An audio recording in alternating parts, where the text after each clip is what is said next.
Hello, good evening. Praise be to God. எல்லாவருக்கும் வாழ்த்துக்கள், வணக்கம். கர்த்தருடைய நாமத்திற்கு ஸ்தோத்திரம் உண்டாவதாக. It's really wonderful that God has enabled us to gather together again in this fashion. இந்த நிலைமையில் ஒருமுறை கூட கர்த்தர் நம்மை ஒருமித்து கூடி வரும்படியாக செய்தபடியால் அது எவ்வளவு அற்புதமான தேவனுடைய காரியமாய் இருக்கிறது.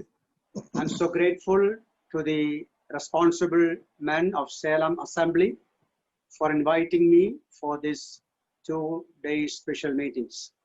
இந்த 2 நாட்களும் கர்த்தருடைய ஊழியத்தை செய்யவும் தேவனுடைய மக்களுக்கு தேவனுடைய வார்த்தையை அளிக்கும்படியாக சேலம் சபையில் உள்ள பொறுப்புள்ளவர்களுக்கு நான் மிகவும் நன்றியுடையவனாக இருந்து தேவனை துதிக்கிறேன். It's my prayer that what we consider may be beneficial in our spiritual life. நாம் கடந்த வாரத்தில் சிந்தித்த தேவனுடைய வார்த்தையானது ஒவ்வொருவருக்கும் ஆவிக்குரிய வாழ்க்கையில் பிரயோஜனமாய் அமையத்தக்கதாக என்னுடைய ஜெபமாக காணப்படுகிறது. Let's turn to the book of Habakkuk from where we were considering in our last study. கடந்த வகுப்பிலே நாம் சிந்தித்த அந்த பாகமாகிய ஆபக்குக் புத்தகத்திற்கு நம்முடைய கவனத்தை திருப்புவோம். Now we have seen Habakkuk was so much perplexed and troubled in his heart. ஆபக்குக் தன்னுடைய இருதயத்திலே கலக்கமுடையவனாக கலங்கினவனாய் காணப்பட்டான் என்பதை நாம் கடந்த வாரத்தில் சிந்தித்தோம். But he has chosen to pray before the Lord and wait patiently for an answer from the Lord. ஆனால் கர்த்தருடைய சமூகத்திலே ஜெபிக்கவும் அந்த ஜெபத்திற்கு கர்த்தரிடத்திலிருந்து பதில் கிடைக்கத்தக்கதாக அவனுடைய ஆவிக்குரிய வாழ்க்கையில் ஒரு மெச்சமடைந்த நிலைமையில் அவன் காணப்பட்டான். He was concerned about the people of God, the Jewish people. தேவனுடைய ஜனமாகிய யூத ஜனங்களை குறித்து அக்கறை கொண்டவனாக ஆபக்குக் காணப்பட்டான். And God answered his prayer and gave him certain answers. தேவன் அவனுடைய ஜெபத்தை கேட்டு அந்த ஜெபத்திற்கு ஒரு சில பதில்களை கொடுப்பதையும் நாம் கடந்த வாரத்தில் கண்டோம். There are 6 things the Lord tells Habakkuk here. இங்கே 6 காரியங்கள் ஆபக்குக்கின் இடத்திலே கர்த்தர் சொல்லுவதை குறித்து நாம் காண்கிறோம். We have seen 2. 2 காரியங்களை நாம் கடந்த வாரத்தில் கண்டோம். The Lord says, I am at work, I am working. கர்த்தர் சொல்லுகிறார், நான் கிரியை செய்கிறேன், கிரியை செய்து கொண்டிருக்கிறேன். Now when we look around, we may see God is away and God is not at all concerned about us. ஆனால் நம்முடைய சூழ்நிலைமையை இப்பொழுது இருக்கிற நிலைமையை பார்க்கும்பொழுது கர்த்தர் எங்கேயோ இருக்கிறார், அவருடைய கிரியை ஒன்றும் நடைபெறுவதில்லை, நடப்பிக்கிறது இல்லை என்று நம்முடைய எண்ணத்தில் சிந்திக்கக்கூடியவர்களாய் காணப்படலாம். God wants Habakkuk to understand that God is at work. ஆனால் ஆபக்குக் இதை புரிந்து கொள்ள வேண்டும், கர்த்தர் எப்பொழுதும் கிரியை செய்கிறவராய் இருக்கிறார் என்பதை அறிந்து கொள்ள வேண்டிய நிலைமையில் கர்த்தர் செயல்படுகிறார். And also the Lord said in chapter 2 verse 3, the work that I am going to do will not delay. I will do at the right time, the appointed time. 2ஆம் அதிகாரம் 3ஆம் வசனத்திலே நாம் கண்டது போல, நான் செய்கிற கிரியையானது தாமதித்தாலும் அதற்கு காத்திரு, அது நிச்சயமாக குறித்த காலத்தில் நடக்கக்கூடிய ஒரு சம்பவம் என்பதை ஆண்டவர் வெளிப்படுத்துகிறார். Now we will go to the third one now, that is in verse 4. 3வது குறிப்பை 2ஆம் அதிகாரம் 4ஆம் வசனத்தில் நாம் அதை காண்கிறோம். 3வது குறிப்பாக 6 குறிப்பிலே நாம் 2ஐ கண்டோம். 3வது குறிப்பாக இன்றைக்கு 2ஆம் அதிகாரம் 4வது வசனம். இதோ அகங்காரியா இருக்கிறானே, அவனுடைய ஆத்துமா அவனுக்குள் செம்மையானதல்ல, தன் விசுவாசத்தினாலே நீதிமான் பிழைப்பான். 2 things are mentioned there actually. 2 காரியங்கள் இந்த வசனத்தில் குறிப்பிடப்பட்டிருக்கின்றன. There is a comparison between the proud and the just. நீதிமானுக்கும் பெருமையுள்ளவனுக்கும் உள்ள ஒப்புமை குறித்து நாம் அங்கே வாசிக்கிறோம். The proud is referring to the Babylonians. அகங்காரிகள் அல்லது பெருமையுள்ளவர்கள் என்று பார்க்கும் பொழுது அவர்கள் பாபிலோனியர்களுக்கு ஒப்புமையாக சொல்லப்பட்டிருக்கிறார்கள்.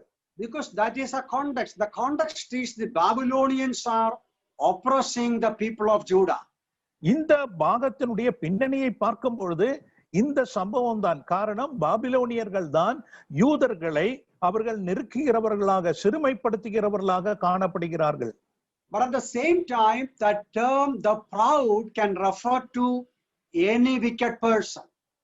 அதே சமயத்தில் அகங்காரிகள், பெருமையுள்ளவர்கள் என்ற வார்த்தையானது எந்த ஒரு துன்மார்க்கனையும் ஒப்பிட்டு சொல்லக்கூடிய ஒரு வார்த்தையாய் காணப்படுகிறது. Because from verses 5 to 19, we see 5 different woes. காரணம் 5 முதல் 19 வரையுள்ள வசனங்களிலே, 2ஆம் அதிகாரம் 5 முதல் 19 வரையுள்ள வசனங்கள் 5 முறை ஐயோ ஐயோ ஐயோ என்று குறிப்பிடப்படுவதை நாம் காணலாம். There God is pronouncing judgment against the wicked people. துன்மார்க்கருக்கு எதிராக தேவன் கொடுக்கக்கூடியதான நியாய தீர்ப்பை குறித்துதான் நாம் அங்கே வாசிக்கிறோம். So that is the third thing Habakkuk should understand. God wants to tell Habakkuk. தேவன் ஆபகுக்கு சொல்லக்கூடிய 3வது காரியம், ஆபகுக் புரிந்து கொள்ள வேண்டிய ஒரு காரியம் என்ற நிலைமையில் அங்கே குறிப்பிடுகிற காரியம் இதுதான். Because that is the issue actually Habakkuk presented before God.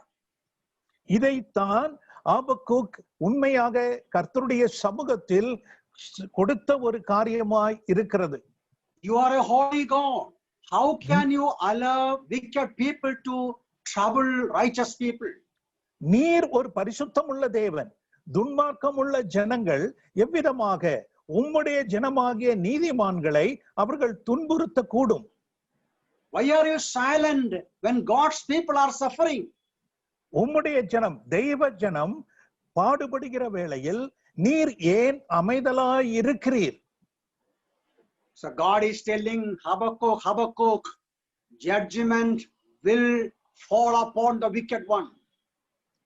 ஆனால் தேவன் ஆபகுக்கினிடத்திலே குறிப்பிடுகிற ஒரு காரியம், நிச்சயமாகவே நியாய தீர்ப்பானது துன்மார்க்கன் மேல் விழத்தான் செய்யும் என்பதை ஆண்டவர் சுட்டி காண்பிக்கிறார். When we read from 5 onwards, I told you 5 different woes are there, and there we see 5 different kinds of evil people. 5ஆம் வசனத்திலிருந்து 5 வித்தியாசமான வெவ்வேறான ஐயோ என்று சொல்லப்படுகிறதான வார்த்தை குறிப்பிடுகிற காரியம் அங்கே காணப்படுகிறது.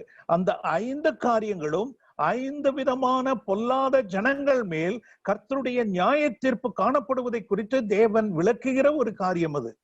They were greedy men. Verses 6 to 8 we read, they were greedy. They were grabbing the wealth of the poor people. 6 முதல் 8 வரையுள்ள வசனங்களை கவனிக்கும் போது அவர்கள் பேராசை உள்ள ஜனங்களாய் இருந்தார்கள். எளிமை உள்ளவர்களிடத்திலிருந்து அவர்களுடைய பொருட்களை அபகரிக்கக்கூடியவர்களாய் காணப்பட்டார்கள். And verses 9 to 11 we see poor people. அது மட்டுமல்ல, 9 முதல் 11 வரையுள்ள வசனங்களை நாம் பார்க்கும் பொழுது ஏழ்மையான ஜனங்களை அவர்கள் எல்லா விதத்திலும் மட்டுப்படுத்தக்கூடியவர்களாய் காணப்பட்டார்கள். Now we cannot go to the details now. அவை எல்லாவற்றையும் நாம் விரிவாக படிப்பதற்கு நேரம் இல்லை. But I just want you to notice that God takes a note of all kinds of evil things the people are committing. ஒவ்வொரு ஜனமும் அவர்கள் செய்கிற எல்லா பொல்லாத காரியத்தையும் தேவன் கவனித்துக் கொண்டிருக்கிறார். அதை குறிப்பிட்டு கவனிக்கிறவராய் காணப்படுகிறார் என்பதை நாம் மனதில் கொள்ளவே நான் இவைகளை குறிப்பிடுகிறேன். Now you see verse 12 to 14. There we see about the oppression of the poor people. Again, the forced labor. They are building palaces by this forced labor. 12 முதல் 14 வரையுள்ள வசனங்கள் எவ்விதமாக ஏழ்மையான எளிமையான ஜனங்களை அவர்கள் எல்லா துன்பத்திலும் ஆக்கி அவர்களை இரத்தப்பழிக்குள்ளாக மாற்றும்படியாக உள்ள செயல்களை செய்யக்கூடிய ஜனமாய் காணப்படுகிறார்கள் என்பதை அங்கே நாம் காண்கிறோம். 15 to 17, immorality is mentioned there. Immorality. 15 முதல் 17 வரை உள்ள வசனங்களில் நாம் பார்க்கும் பொழுது மாம்ச ரீதியாக பொல்லாத காரியங்கள் அவர்கள் செய்கிறதாக அங்கே காணப்படுகிறது. And finally, the final woe is against idol worship. கடைசியாக 5வது ஐயோ என்று சொல்லும் பொழுது விக்கிரக ஆராதனைக்கு கர்த்தர் கொடுக்கிற நியாய தீர்ப்பாகும்.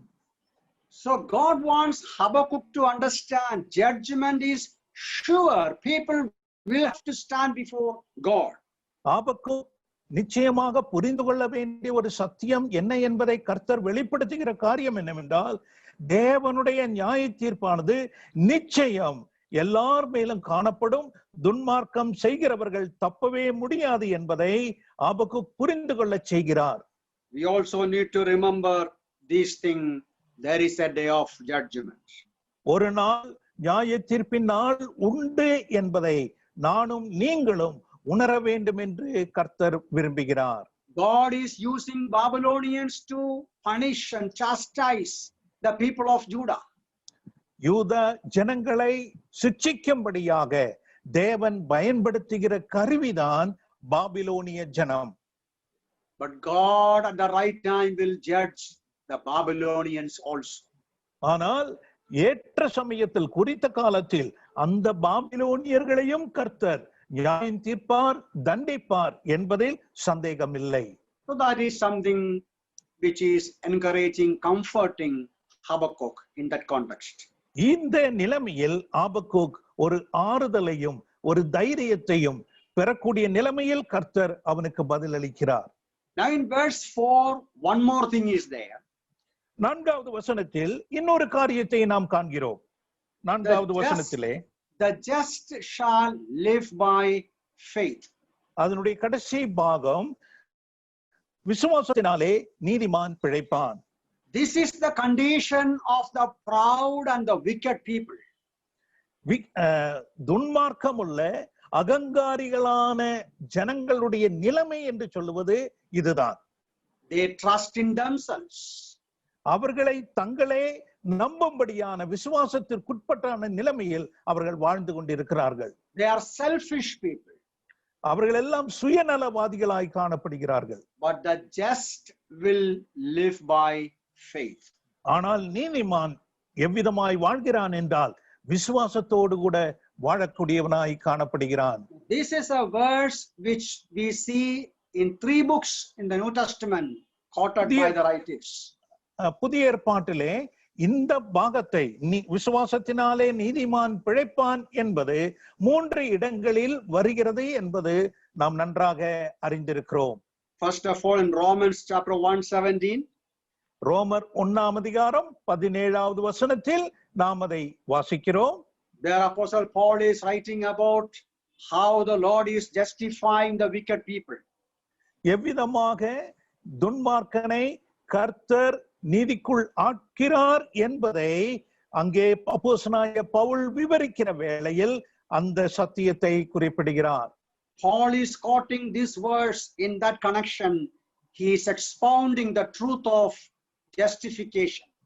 அங்கே நீதிமானாக்கப்படுகிற அந்த சத்தியத்தை குறித்து பவுல் விளக்குகிற வேளையில் எந்த பொல்லாதவனையும் துன்மார்க்கனையும் கர்த்தர் விசுவாசத்தின் மூலமாக நீதிமான் ஆக்குகிறார் என்பதை குறிப்பிட்டு சொல்லுகிற ஒரு சத்தியமாய் அது காணப்படுகிறது. And then in Galatians we see again Paul is quoting the same verse. அதன் பிறகு அப்போஸ்தலனாகிய பவுல் கலாத்தியருக்கு எழுதின நிருபத்திலும் இதே வார்த்தையை குறிப்பிடுகிறார். That is in Galatians 3:11. 3ஆம் அதிகாரம் 11வது வசனம், கலாத்தியர் 3:11. There the emphasis is on faith and the law. Faith and the works. அங்கே விசுவாசமும் கிரியையும் என்கிற அந்த அடிப்படையில் அப்போஸ்தலனாகிய பவுல் குறிப்பிடுகிற ஒரு வார்த்தையாய் இருக்கிறது. The law says you do it and you live by it. நியாயப்பிரமாணம் சொல்லுகிறது என்னவென்றால் நீ கிரியை செய்கிறதன் மூலமாக நீ பிழைக்கிறவனாய் காணப்படுகிறாய். Apostle Paul wants to say the new covenant, it is by faith we live, not by doing good works. ஆனால் அப்போஸ்தலனாகிய பவுல் புதிய உடன்படிக்கையை குறிப்பிடுகிறார். நீ கிரியையினால் அல்ல, விசுவாசத்தினாலே நீ பிழைக்கிறவனாய் காணப்படுகிறாய் என்பதை விசுவாசிகளுக்கு உணர்த்துகிறார். Then the third time we see this quotation that is in Hebrews 10:38. மூன்றாவதாக எபிரேயருக்கு எழுதின நிருபம் which verse brother? எபிரேயர் 10:38. 10ஆம் அதிகாரம் 38வது வசனத்தில் எபிரேயருக்கு எழுத்தாளன் குறிப்பிடுகிறார். There again writer says the just shall live by faith. அந்த எழுத்தாளர் குறிப்பிடுகிறார், நீதிமான் விசுவாசத்தினாலே பிழைப்பான் என்பதை அங்கே மூன்றாவது முறையாக காண்கிறோம். There the emphasis is on life of faith. அங்கே விசுவாசமுள்ள வாழ்க்கையின் மேல் காணப்படுகிற அந்த உந்துதலினாலே கிடைக்கப்படுகிற அந்த அர்த்தத்தில் சத்தியத்தில் குறிப்பிடுகிற ஒரு வசனமாய் அது இருக்கிறது. So when the Lord spoke to Habakkuk, all these three ideas are relevant to Habakkuk. ஆகையால் கர்த்தர் ஆபக்குக்கினிடத்திலே பேசுகிறார். இந்த மூன்று காரியங்களும், இந்த மூன்று விஷயங்களும் ஆபக்குக்கு இப்பொழுது தெளிவாய் காணப்படுகிறது. But the practical aspect is that we find in the book of Hebrews. ஆனால் அதனுடைய நடைமுறை விஷயம் சத்தியம் என்று சொல்லும் பொழுது அது எபிரேயருக்கு எழுதின நிருபத்தில் தான் நாம் நன்றாக அறிந்து கொள்ளக்கூடிய ஒரு சத்தியமாய் காணப்படுகிறது. We are very much aware of the truth that we have been saved by faith. நாம் விசுவாசத்தினாலே ரட்சிக்கப்பட்டிருக்கிறோம் என்கிற சத்தியம் நாம் நன்றாக அறிந்தவர்களாய் காணப்படுகிறோம். And then what Habakkuk and all of us should understand, we have to live by faith on a daily basis. ஆனால் அபக்குக்கு மட்டுமல்ல, நாம் ஒவ்வொருவரும் அறிந்து கொள்ள வேண்டிய இன்னொரு சத்தியம் என்னவென்றால், அந்த விசுவாசம் ரட்சிப்பிற்காக நாம் எடுத்து கொடுத்ததான அந்த விசுவாசத்தின் அடிப்படையில் தான் ஒவ்வொரு நாளும் வாழ்ந்து கொண்டு இருக்க வேண்டியவர்களாய் காணப்படுகிறோம். Faith is not something that happens on once in a lifetime. விசுவாசம் என்று சொல்லும் பொழுது ஒருவருடைய வாழ்க்கையில் ஒரே ஒரு முறை நடக்கிற ஒரு காரியம் அல்ல. We trust the Lord Jesus as our Savior and Lord, and we got saved, and we need to continue in that faith. நாம் ஆண்டவராகிய இயேசு கிறிஸ்துவானவர் இரட்சகர், நம்முடைய ஆண்டவர் என்பதை உணர்ந்து அவர் மேல் விசுவாசம் வைத்தோம். அன்று முதற்கொண்டு அந்த விசுவாசத்தில் நாம் தொடர்ந்து வாழ வேண்டியவர்களாய் காணப்படுகிறோம். 2 Corinthians 5:7 is very much well known. 2 கொரிந்தியர் 5ஆம் அதிகாரம் 17வது வசனம் என்பது நம் அனைவருக்கும் பழக்கமுள்ள வசனம் அல்லவா? We walk by faith, not by sight. நாம் விசுவாசத்தால் நடக்கிறோம், தரிசித்து நடவாமல் விசுவாசத்தினாலே நடக்கிறோம் என்பதை. In Colossians 1:23, கொலோசையர் 1ஆம் அதிகாரம் 23வது வசனத்திலே, there again we see we have to continue in faith. அங்கே மறுபடியுமாக அப்போஸ்தலனாகிய பவுல் குறிப்பிடுகிறார், நாம் விசுவாசத்திலே தொடர்ந்து நிலைத்திருக்க வேண்டியவர்களாக இருக்கிறோம். You see in the book of Hebrews, the reference that I have referred just a while ago, நாம் சற்று முன்பு எபிரேயருக்கு எழுதின நிருபத்தில் கண்ட அந்த வசனத்தின் அடிப்படையில், there you notice that the just shall live by faith. If anyone draws back, my soul has no pleasure in him. அங்கே நாம் கவனிக்க வேண்டிய அந்த வசனம் என்பது 10ஆம் அதிகாரம் 38வது வசனத்தில், நீதிமான் விசுவாசத்தினாலே நீதிமான் பிழைப்பான். பிறகு குறிப்பிடுகிறார், பின்வாங்கி போவானானால் அவன் மேல் என் ஆத்துமா பிரியமாய் இராது. A true believer will keep on trusting, going by faith, trusting the Lord on a continuous basis. ஒரு உண்மையான விசுவாசி தான் ரட்சிக்கப்பட்ட அந்த அனுபவத்திலே கர்த்தராகிய இயேசு கிறிஸ்துவின் மேல் வைத்த அந்த விசுவாசத்தின் அடிப்படையில் தொடர்ந்து அந்த விசுவாசத்தில் நிலை கொண்டு வாழ்கிறவனாய் காணப்படுவான். What God wants Habakkuk to understand is the situation that the environment is very bad, but you have to live by faith. ஆபக்குக்கினிடத்திலே கர்த்தர் சொல்லுகிற ஒரு காரியம், அங்குள்ள நிலைமை சூழ்நிலைமை என்பது மிகவும் மோசமாய் இருக்கிறது என்பதை உணர்ந்த வேளையில் அதற்கேற்ற நிலைமையில் ஜாக்கிரதையோடு விழிப்போடு விசுவாசத்தில் நிலை கொண்டு வாழ வேண்டும் என்பதை. We are not supposed to live by feelings. நம்முடைய உணர்வுகளின் மூலமாக வாழ்வதற்கு ஆண்டவர் விரும்பவில்லை. In other words, our feelings should not disturb our faith life. நம்முடைய உணர்வுகள் ஒருபோதும் நம்முடைய விசுவாச வாழ்க்கையை தொந்தரவு செய்யக்கூடிய நிலைமையில், அது ஒருபோதும் இடையூறு செய்யாத நிலைமையில் நாம் பார்த்து கொள்ள வேண்டும். The circumstances should not affect our spiritual life. நம்முடைய ஆவிக்குரிய வாழ்க்கை, விசுவாச வாழ்க்கையை எந்த ஒரு சூழ்நிலைமையும் கெடுத்து விடக்கூடாது, இடையூறு செய்யக்கூடாது. அதில் ஜாக்கிரதையாய் இருப்போம். As a believer, we are supposed to live on a daily basis by faith. ஆகையால் ஒரு விசுவாசி என்ற நிலைமையில் நம்முடைய ஒவ்வொரு நாள் வாழ்க்கையும் விசுவாசத்தோடு கூடிய வாழ்க்கையாய் காணப்பட வேண்டும் என்பதே தேவன் நமக்கு தந்த சத்தியமாய் இருக்கிறது. Now what does it mean? அதனுடைய அர்த்தம் என்ன? The writer of Hebrews explaining in the following verses. அதன் பின்புள்ள வசனங்களிலே எபிரேயர் எழுத்தாளர் அதை குறிப்பிடுகிறார். We know chapter 11 has to do with faith. He explains the life of heroes of faith. அதன் பிறகு 11ஆம் அதிகாரத்தில் நாம் காண்கிறது விசுவாசத்தை குறித்து, விசுவாச வீரர்களை குறித்து ஒரு பட்டியலே எழுத்தாளர் குறிப்பிடுவதை நாம் அறிந்திருக்கிறோமே. There we can learn lot of things about true faith life. உண்மையான விசுவாச வாழ்க்கை என்ன என்பதை அநேகருடைய வாழ்க்கையின் நடைமுறையிலிருந்து நாம் கற்றுக்கொள்ளலாம். I just want to take only 2 verses from there. அதிலிருந்து 2 வசனங்களை மட்டும் நான் இப்பொழுது குறிப்பிட விரும்புகிறேன். In verse 8 we read about the faith of Abraham. 8வது வசனம், 11ஆம் அதிகாரம் 8வது வசனத்திலே, எபிரேயர் 11:8 ஆபிரகாமினுடைய விசுவாச வாழ்க்கையை குறித்து நாம் அங்கே காண்கிறோம். I can read that. விசுவாசத்தினாலே ஆபிரகாம் தான் சுதந்திரமாக பெறப்போகிற இடத்திற்கு போகும்படி அழைக்கப்பட்ட போது கீழ்ப்படிந்து தான் போகும் இடம் என்னதென்று அறியாமல் புறப்பட்டு போனான். I like that the end of that verse 8. அந்த 8வது வசனத்தினுடைய இறுதி பாகம் நான் மிகவும் பிரியப்படுகிற ஒரு வாசகம். He went out not knowing where he was going. தான் போகும் இடம் இன்னதென்று அறியாமல் புறப்பட்டு போனான். By faith Abraham obeyed. விசுவாசத்தினாலே ஆபிரகாம் கீழ்ப்படிந்து புறப்பட்டு போனான். So true faith life is a life of obedience. ஆகையால் உண்மையான விசுவாச வாழ்க்கை என்று சொல்லும் பொழுது முதலாவது அது கீழ்ப்படிதல் உள்ள வாழ்க்கை. How to obey? Even if we don't know what is ahead of us, following the word of God. எவ்விதமாக கீழ்ப்படிய வேண்டும்? நமக்கு முன்பாக, நமக்கு எதிராக என்ன காரியம் காணப்படுகிறது என்று தெளிவாக அறியவில்லை என்றாலும் தேவனுடைய.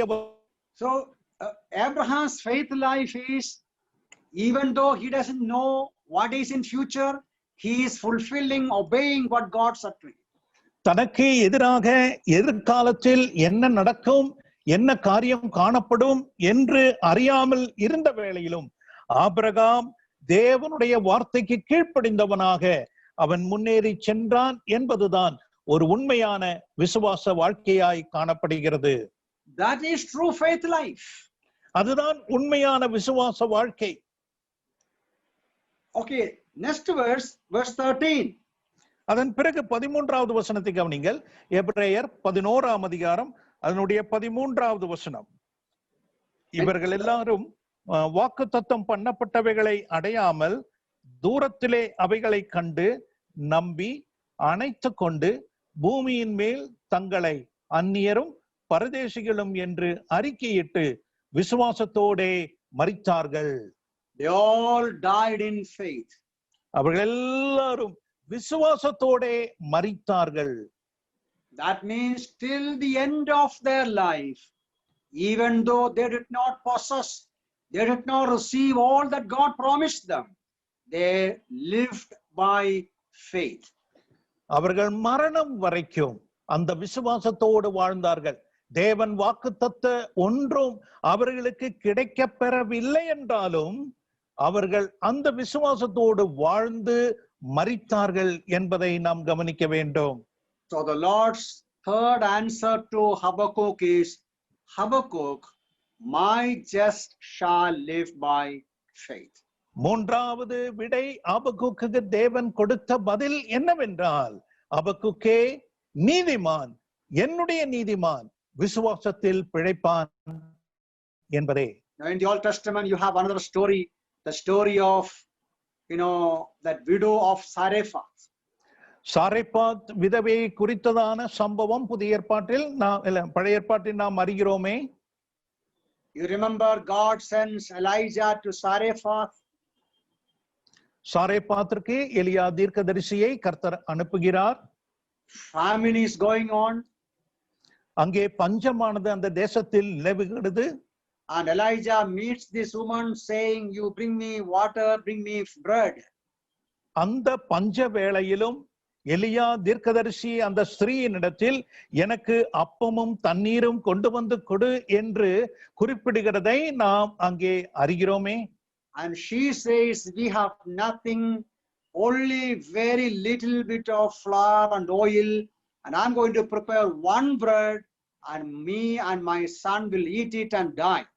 அந்த ஸ்திரீ சொல்லுகிற ஒரு காரியம், கொஞ்சம் மாவும் எண்ணெயும் மட்டும்தான் மீந்தமாய் இருக்கிறது, அதை உண்டு பண்ணி அந்த ஒரு அப்பத்தை கொண்டு நானும் என்னுடைய மகனும் உண்டு நாங்கள் மரிக்க போகிறோம் என்று அந்த ஸ்திரீ அந்த தீர்க்கதரிசியினிடத்தில் பதில் சொல்லுகிறாள். And Elijah says, you go and you bring me the first bread, and your oil will last forever. எலியா சொல்லுகிற ஒரு காரியம், நீ சென்று எனக்கு முதலாவது ஒரு அப்பத்தை எடுத்து வா, தண்ணீரையும் எடுத்து வா, அதன் பிறகு கர்த்தர் உனக்கு சுபிட்சத்தை அருளுவார். She trusted the word of that man of God. தேவனுடைய மனிதனுடைய வார்த்தையை அவள் நம்பி விசுவாசித்தாள். And she obeyed it by faith. அந்த விசுவாசமானது அவளுக்கு கீழ்ப்படியும் எண்ணத்தை தந்து அவள் கீழ்ப்படிந்தாள். And the result is, throughout the famine, she had no problem. She and her son had enough bread and oil. அந்த விசுவாசத்தினுடைய கீழ்ப்படிதலுடைய பலன் என்ன என்று பார்க்கும் பொழுது, அந்த தேசத்தில் பஞ்சம் ஏற்பட்ட நாளெல்லாம் அவளுடைய வீட்டில் அந்த மாவும் எண்ணெயும் குறையவில்லை என்பதை நாம் நன்கு அறிந்த ஒரு சம்பவம் தானே. Today the context or what we see around us is very bad.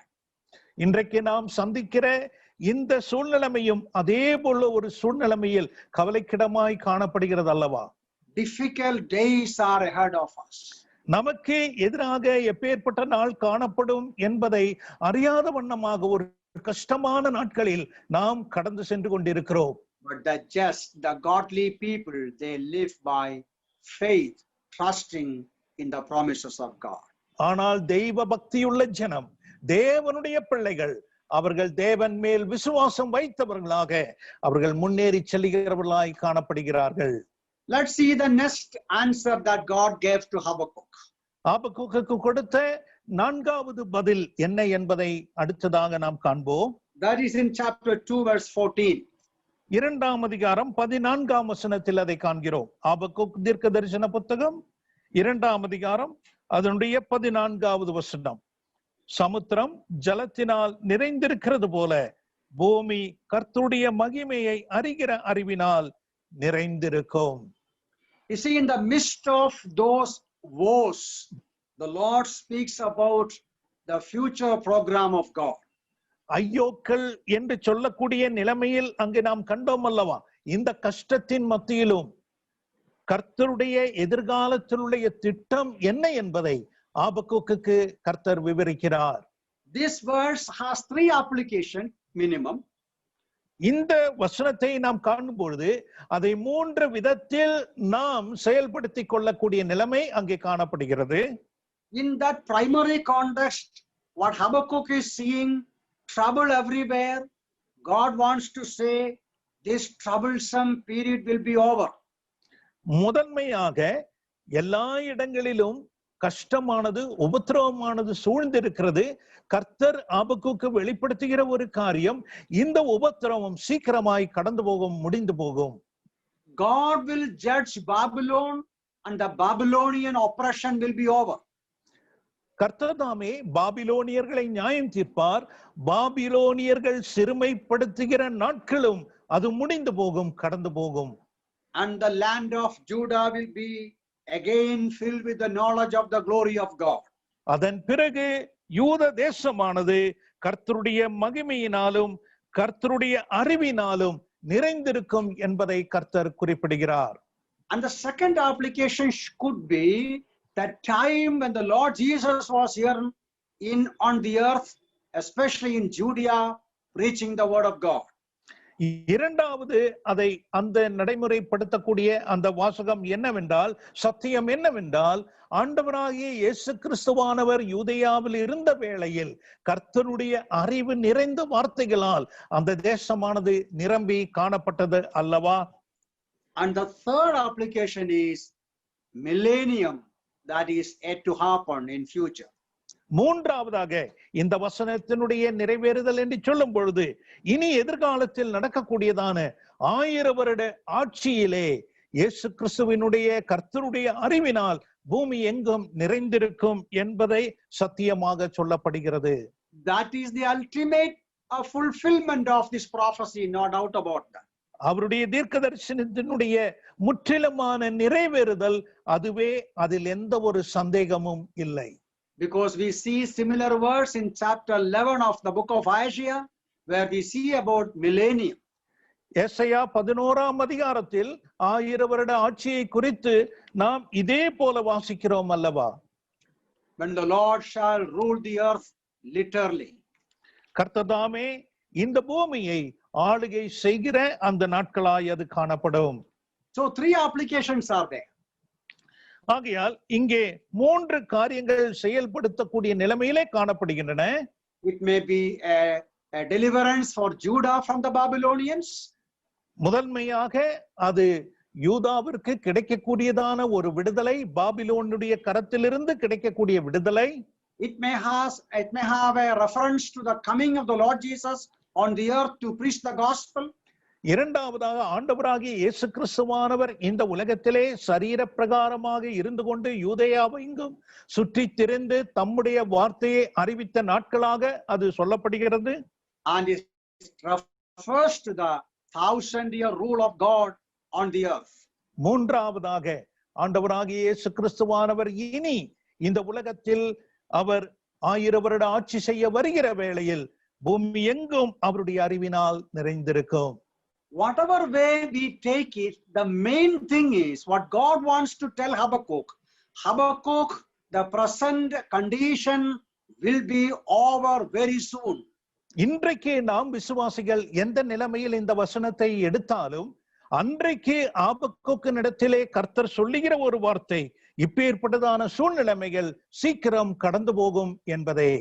There is a blessed future awaiting the people of God. தேவனுடைய பிள்ளைகளுக்கு ஒரு ஆசீர்வதிக்கப்பட்ட எதிர்காலமானது காத்து கொண்டு இருக்கிறதே என்பதை குறிப்பிடுகிறார். The present day trouble will be over very quickly. இன்றைக்குள்ள இந்த கஷ்டங்கள், பாடுகள் சீக்கிரமாக முடிந்து போகும். We should not be worried about what is happening around us. நம்மை சுற்றிலும் என்ன நடக்கிறது என்பதை குறித்ததான கவலை கொண்டவர்களாக நாம் காணப்படக்கூடாது. In 2 Corinthians chapter 4:18, Apostle Paul is writing like this. 2 கொரிந்தியர் 4ஆம் அதிகாரம் 18வது வசனத்திலே அப்போஸ்தலனாகிய பவுல் குறிப்பிடுவதை நாம் காண வேண்டும். He says, we do not look at the things which are seen, but at the things which are not seen. ஏனெனில் காணப்படுகிறவர்கள் அநித்தியமானவைகள், காணப்படாதவைகளோ நித்தியமானவைகள். ஆகையால் காணப்படுகிறவர்களை அல்ல, காணப்படாதவைகளையே விசுவாசிகளாய் நாம் கண்டு கொண்டிருக்க வேண்டும். We should not be worried about what is happening today. Our focus and our eyes should be ahead when God is going to remove all such troublesome times. ஆகையால் இன்றைக்கு நம்மை சுற்றியுள்ள காரியங்கள் நடக்கிற காரியங்களை குறித்து இதை கண்டுகொண்டு நாம் கலக்கம் அடைந்தவர்களாய் அல்ல, காணப்படாத ஒரு காரியத்தை விசுவாச கண்களாலே காண்டுகொண்டு கர்த்தர் நமக்காக நேர்த்தியான ஒன்றை வைத்திருக்கிறார் என்ற அந்த விசுவாச நம்பிக்கையோடு மகிழ்ச்சியோடு வாழ வேண்டியவர்களாய் காணப்படுகிறோம். Now we read that verse in Hebrews chapter 11, one verse we read earlier. எபிரேயர் 11ஆம் அதிகாரத்தில் நாம் ஏற்கனவே வாசித்த அந்த வசனம், verse 13, there an expression is there. 13வது வசனத்தில் இவ்விதமாக நாம் வாசிக்கிறோம். The heroes of faith, they saw afar off. 13வது வசனம், இவர்கள் எல்லாரும் வாக்குத்தத்தம் பண்ணப்பட்டவைகளை அடையாமல் தூரத்திலே அவைகளை கண்டு. Did you notice that the heroes of faith, they did not possess what God promised, but by their spiritual eyes they have seen it. விசுவாச வீரர்களாகி இவர்கள் தாங்கள் தேவன் வாக்குத்தத்தம் பண்ணதை அவர்கள் அடைந்து கொள்ளவில்லை, ஆனால் அவர்கள் தூரத்திலே தங்களுடைய விசுவாச கண்களாலே கண்டார்கள் என்பதை நாம் அங்கே வாசிக்கிறோம். Not only they saw it, assured of them, embraced them. அவைகளை கண்டார்கள் என்று மட்டுமல்ல, நாம் அங்கே என்ன வாசிக்கிறோம்? அதை குறித்து நம்பிக்கை கொண்டு அதை அணைத்துக் கொண்டார்கள் என்று வாசிக்கிறோமே. That is what we also need to do as we live by faith. விசுவாசிகளாகிய நாம் விசுவாசத்தோடு வாழ்க்கிற வாழ்க்கையில் இந்த நாளிலும் இதைத்தான் நாம் செய்ய வேண்டியவர்களாக இருக்கிறோம். God has promised better things for us. நமக்காக அநேக மேன்மையுள்ள காரியங்களை வாக்குத்தத்தம் செய்திருக்கிறார் நம்முடைய கர்த்தர். There is a glorious, blessed future awaiting us, and we should not be troubled over the present painful situations. நமக்காக நம்பிக்கையுள்ள மகிமையுள்ள எதிர்காலம் கர்த்தர் நமக்கு வைத்திருக்கிறபடியால் இன்றைக்குள்ள சூழ்நிலைமைகளை கண்டுகொண்டு நாம் கலக்கம் அடைந்தவர்களாய் காணப்படக்கூடாது. So God told Habakkuk 5 things already. 5 காரியங்களை ஆபக்கூக்கினிடத்தில் கர்த்தர் குறிப்பிட்டார். God says, I am at work. நான் இப்பொழுது கிரியை செய்து கொண்டிருக்கிறேன். I will not delay, I will do at the appointed time. நான் தாமதம் செய்யேன், குறித்த காலத்தில் எல்லாவற்றையும் நடப்பிப்பேன், கிரியையை நடப்பிப்பேன் என்று குறிப்பிடுகிறார். Judgment is sure. நிச்சயமாக நியாய தீர்ப்பானது நடைபெறும். My just shall live by faith. அடுத்ததாக என்னுடைய நீதிமான் விசுவாசத்தினாலே பிழைப்பான். And the earth shall be filled with the knowledge of the glory of the Lord. There is a future blessed day awaiting. அதன் பிறகு நமக்கு எதிராக ஒரு அற்புதமான ஆசீர்வதிக்கப்பட்ட எதிர்காலமானது காத்து கொண்டிருக்கிறது. பூமி கர்த்தருடைய மகிமையை அறிகிற அறிவினாலே நிரப்பப்படும். You see verse 20, chapter 2 verse 20, another one more thing we can notice there. 2ஆம் அதிகாரம் 20வது வசனத்திலே மற்றொரு காரியத்தையும் நாம் காணலாம். ஆபக்கூக் 2ஆம் அதிகாரம் 20வது வசனம், கர்த்தரோவென்றால் தமது பரிசுத்த ஆலயத்தில் இருக்கிறார், பூமி எல்லாம் அவருக்கு முன்பாக மௌனமாய் இருக்க கடவது. The Lord is on the throne. கர்த்தர் பரிசுத்த ஆலயத்தில் இருக்கிறார். Now here the temple, it's not about the temple in Jerusalem. இங்கே ஆலயம் என்று சொல்லுவது எருசலேமில் உள்ள ஆலயத்தை குறித்து குறிப்பிடவில்லை. It's about the temple in heaven, in the throne of God in heaven. பரலோகத்தில் உள்ள தேவனுடைய சிங்காசனத்தை குறிப்பிடுகிற அந்த மகத்துவமான ஆலயத்தை குறித்து தேவாவியானவர் குறிப்பிடுகிறார். That is what God wants Habakkuk to understand. ஆபக்கூக் புரிந்து கொள்ள வேண்டிய, அறிந்து கொள்ள வேண்டிய சத்தியம் இதுதான் என்பதை தேவன் விரும்புகிறார். God is on the throne. கர்த்தர் சிங்காசனத்தின் மேல் காணப்படுகிறார். Whatever may happen around us, நம்மை சுற்றிலும் எந்த ஒரு காரியம் நடந்தாலும், whoever may rule over us, நம்முடைய நாட்டையோ தேசத்தையோ யாரெல்லாம் ஆட்சி செய்தாலும், ultimately it is God who controls everything. ஆனால் எல்லாவற்றுக்கும் மேலாக இந்த கர்த்தர் தான் கட்டுப்பாட்டுக்குள் வைத்து ஆளுகை செய்கிறார் என்ற அறிவு நமக்கு வேண்டும். He is the one who allows somebody to be on the throne as a ruler. அவர் வேறு யாரையும் தம்முடைய சிங்காசனத்தில் வைத்து ஆட்சி செய்யும்படியாக அனுமதிப்பதில்லை. And God allows people to rule over different nations. ஆனால் இந்த பூமியில் உள்ள ஒவ்வொரு தேசத்தையும் அவருடைய சித்தத்திற்கு ஏற்றவாறு ஒவ்வொருவர் ஆட்சி செய்ய வேண்டும் என்பதை அவருடைய தீர்மானத்தின்படி நடப்பிக்கிறார் என்ற அறிவும் நமக்கு வேண்டும். He removes them at the right time. குறித்த காலத்தில் யாரை நீக்க வேண்டுமோ அவர்களை நீக்குகிறார். And God is on the throne. காரணம் கர்த்தர் சிங்காசனத்தில் வீற்றிருக்கிறார் என்ற அறிவோடு கூட நாம் இதை உணர வேண்டும். He controls the entire universe. சகலத்தையும் சகல தேசத்தையும் உலகம் முழுவதையும் கர்த்தருடைய கட்டுப்பாட்டுக்குள் வைத்திருக்கிறார் என்ற அறிவு நமக்கு வேண்டும். Just read one verse from Psalm 147. 147ஆம் சங்கீதம் இதற்கு ஒப்புமையாக வாசிப்போம். 147ஆம் சங்கீதத்தில் ஒரு வசனம். 147 verses 3 to 6. 3 முதல் 6 வரையுள்ள வசனங்கள். 147ஆம் சங்கீதம் 3 முதல் 6 வரையுள்ள வசனங்கள். இருதயம் நொறுங்குண்டவர்களை குணமாக்குகிறார், அவர்களுடைய காயங்களை கட்டுகிறார். அவர் நட்சத்திரங்களின் இலக்கத்தை எண்ணி அவைகளுக்கெல்லாம் பேரிட்டு அழைக்கிறார். நம்முடைய ஆண்டவர் பெரியவரும் மகா பலமுள்ளவருமாய் இருக்கிறார், அவருடைய அறிவு அளவில்லாதது. You see, great is our Lord and mighty in power. நம்முடைய ஆண்டவர் பெரியவராய் இருக்கிறார், மகா பலமுள்ளவராய் இருக்கிறார் என்று வாசிக்கிறோம். He counts the numbers of stars. நட்சத்திரங்களின் இலக்கத்தை எண்ணி இருக்கிறவர் இவர். He names the stars. அவைகள் எல்லாவுக்கும் பேரிட்டு அழைக்கிற கர்த்தர் இவர். And such a great and mighty God is, he binds the wounds of the broken-hearted and lifts up the humble people.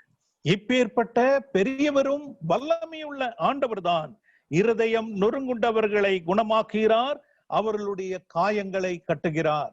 So our God is so mighty and great and enthroned. ஆகையால் இந்த கர்த்தர், நம்முடைய கர்த்தர், அவர் மகா பெரியவர், வல்லமையுள்ளவர், அவர் சிங்காசனத்தில் வீற்றிருக்கிறார். At the same time concerned about his own people. அதே சமயத்தில் தம்முடைய சொந்த ஜனத்தை குறித்து அக்கறை கொண்டவராய் காணப்படுகிறார். Now when Habakkuk understood these 6 things, இந்த 6 காரியங்களையும் ஆபக்குக் புரிந்து கொண்ட பிறகு, அறிந்து கொண்ட பிறகு, no doubt very much comforting, encouraging realities. எந்த விதத்திலும் சந்தேகம் இல்லாமல் இந்த உணர்வுகளை புரிந்து கொண்ட, அறிந்து கொண்ட ஒரு உண்மை, இது யாதார்த்தியம் என்பதை அவர் அறிந்து கொள்கிறார். What is the response of Habakkuk? ஆபக்குக்கினுடைய பதில் என்ன இதற்கு? Now he is doing 2 things there. 2 காரியங்களை ஆபக்குக் அங்கே செய்கிறார். We read there, first of all, he makes a prayer before God. கர்த்தருக்கு முன்பாக அவர் ஒரு ஜெபத்தை முதலாவது ஏறெடுக்கிறார். That is in chapter 3. 3ஆம் அதிகாரத்தில் தான் அந்த ஜெபத்தை காண்கிறோம். ஆபக்குக் 3ஆம் அதிகாரம். That prayer again 2 things are there. அந்த ஜெபத்தில் 2 காரியங்கள் காணப்படுகின்றன. Lord, you revive your work. கர்த்தாவே, உம்முடைய கிரியையை நீர் உயிர்ப்பியும். 2வது வசனத்தில், I have heard your speech. I have heard your speech. உம்முடைய சத்தத்தை கேட்டேன். Revive your work. You speed up your work. நீர் வெளிப்படுத்தினதை கேட்ட பிறகு உம்மிடத்தில் கெஞ்சுகிறேன், உம்முடைய கிரியையை நீர் உயிர்ப்பியும். Then again he says, be merciful even in the midst of your wrath. அதன் பிறகு 2ஆம் வசனம் கடைசியில் அவர் குறிப்பிட்டார், கோபித்தாலும் இரக்கத்தை நினைத்தருளும். So that is prayer. He's praying before the Lord as he heard the answer from God. கர்த்தருக்கு முன்பாக அவர் ஜெபிக்கிற ஜெபம் எந்த நிலைமையில் கர்த்தரிடத்திலிருந்து கிடைக்க பெற்றதற்கு பதிலாக அவர் ஜெபிக்கிற ஜெபமாய் இது காணப்படுகிறது. His worry is gone, his complaint is gone. அவருடைய எல்லா விதமான துக்கமும் துயரமும் நீங்கி போயிற்று, அவருடைய குறை கூறும் புகாரும் நீங்கி போயிற்று. Now that's what we understand when we listen to the answers from God. It takes away our confusion and our troubles. நாமும் புரிந்து கொள்ள வேண்டிய ஒரு காரியம், கர்த்தர் செய்யக்கூடிய காரியத்தை நாம் அமைதலோடு பொறுமையோடு கூட கேட்போம் என்றால் அதற்கு ஏற்ற பதிலை தரக்கூடியவராய் இருக்கிறார். நம்முடைய எல்லா குழப்பங்களும் நீங்கி போவும், அதற்கேற்ற பதிலும் அங்கே கர்த்தரிடத்தில் காணலாம். The circumstances of Habakkuk is same, but he got changed when he heard the word of God. இன்றைக்கு உள்ளது போலவே ஹபக்குக் காலத்திலும் உள்ள சூழ்நிலைமை ஒரே போல ஒத்ததாய் இருந்தது. ஆனால் கர்த்தருடைய வார்த்தையை அவர் வெளிப்படுத்தினதை கேட்ட பிறகு தன்னை மாற்றிக்கொள்வதை இங்கே காண்கிறோம். As we meditate upon God's word, these realities that will prepare our heart and strengthen our heart to face hardship in our life. கர்த்தருடைய வசனத்தை கேட்கிற வேளையிலே இந்த விதமான சூழ்நிலைமையில் நாம் நம்முடைய இருதயத்தை கர்த்தருடைய வசனத்திற்கு முன்பாக ஆயத்தம் செய்யும் பொழுது எப்பேற்பட்டதான கடின வேளையிலும் நாம் ஆயத்தம் உள்ளவர்களாய் காணப்படுவோம். Then verse 16 onwards we see the confession of Habakkuk.